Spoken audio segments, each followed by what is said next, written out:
Good day everyone, welcome to my channel. So in this video we will have our opinion regarding this news in PC World. Chrome turns on real-time phishing protection and monitoring. But before we start, I would like to say thank you so much to all my viewers, silent viewers, and supporters in my channel. Thank you for watching my videos. If you are new with my channel and then you like this video, please hit the like button. Don't forget to share and please support my channel guys by clicking the subscribe button. So let's begin. While I'm browsing the internet, I come up with this article written by Michael Creeder, a staff writer in PC World, dated September 8, 2023. The title is Chrome Turns on Real-Time Phishing Protection and Monitoring. The upgraded safe browsing features has nearly instant alerts for dangerous sites, but Google is downplaying the privacy issues. So, my takeaway on this particular headline is that Google Chrome, a product, no, a very popular. I think it is the #1 web browser in the internet around the world. Has added some features that protect us, no, from dangerous website, but downplaying on privacy issues. We know already that web browsers are cookies collecting information. So Google also do that, no, whether we like it or not. Now let us read, no, the article.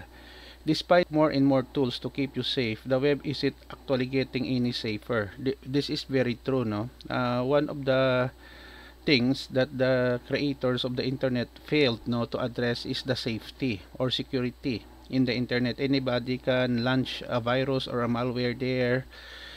Hackers can use the internet to hack a website or access the system or of a company, no. To encounter rising alerts, Google has redesigned the Chrome's browser's built-in protection scheme into the revamped safe browsing.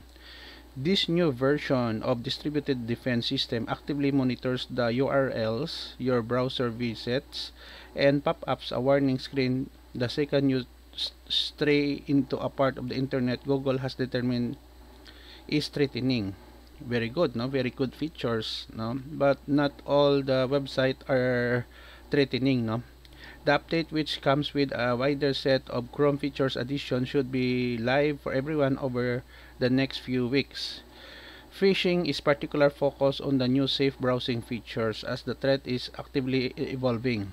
According to Google Blog's post, 60% of the domains used in these attempts to steal user data and compromise personal computers and smart devices are live for less than 10 minutes before disappearing. Wow. That makes an updated local list of dangerous domains less and less useful. Google's solution is live monitoring, which checks the current URL against the centralized threat list in real time. So this is kind of hard, no, on the part of Google to monitor the multiple types of URL or the address in the internet because hackers are use different tools, no, to change the URL frequently. But at least they are trying their best now to monitor the list from their list of the database, no. Google says it offers a 25% increase in protection from phishing and malware. But for my opinion, for the user like us, it is our main responsibility to check the URL what we are opening in the internet. Check whether the URL is legitimate for a bank or not, no? Because we cannot rely solely, no, on Google's effort to protect us from phishing, for example. This feature was previously available in the enhanced protection setting in Chrome's security menu. Active monitoring will become the default enabled in the standard protection setting mode. A real-time check will result in only the current known verdict for the URL, according to information from Google PR representative or public relations representative. Now we know already, no, that there is a limitation on a problem of this. No, it is very difficult to Google or any organization or person to list down, no, the active or different URL. So being vigilant on the type of URL that we are trying to open or visit is a must no, I'm always saying that computer security is everyone's responsibility. While user protection is laudable, not everyone is thrilled by the idea of Google checking each at every URL you visit and file you download for the sake of your safety. A blinking computer notes there's a trade-off in privacy, as data linked to your personal Google account now potentially includes a complete history of your activity on the internet.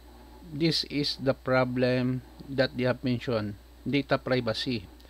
Data privacy should be respected, no, by Google or other internet websites, because it will compromise your personal information along the way, not just locally in a history file that you personally delete, but remotely on a computer server in temporary, at least according to Google. A lot of users may not be keen to hand over that information to one of the world's most prolific advertisers. Google's PR representative stressed to me that this data is not used for ads. I doubt, no? How do we know that you will not using this for the ads, no? Google Safe Browsing page lists the benefits of integrating the protection scheme in Chrome under Gmail search in Google Ads, but has little to say on the privacy aspect of the setup.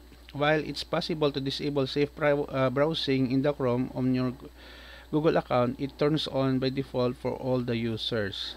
Okay, so what is my takeaway on this, no?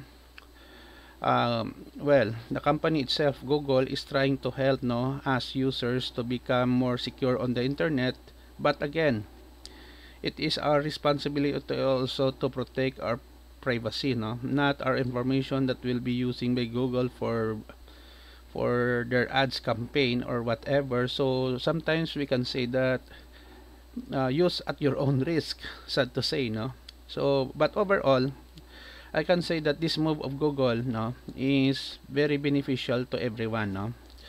However, every beneficial things has also a trade-off. What we can do is to become more responsible internet users and be aware, no, of the dangers using the internet. Thank you so much for watching, no, this video. Don't forget to like, share, and please support my channel, guys, if you're new, by clicking the subscribe button. See you in the next video tutorial, guys. This is your friend Jake saying bye bye for now.